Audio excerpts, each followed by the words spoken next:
আসসালামু আলাইকুম ওয়া রাহমাতুল্লাহি ওয়া বারাকাতুহু। কেমন আছেন সবাই? আশা করি সবাই অনেক অনেক অনেক ভালো আছেন।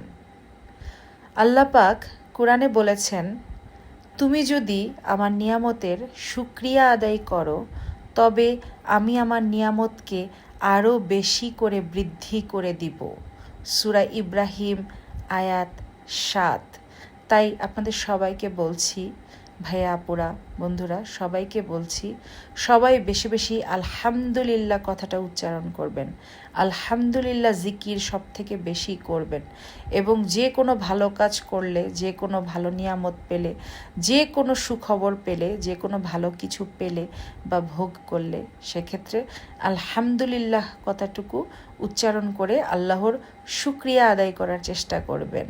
তাহলে আল্লাহ তার নিয়ামতকে আরও বর্ধিত করে দিবেন আপনার জন্য ইনশাল্লাহ। সবাই ভালো থাকবেন। আল্লাহ হাফেজ।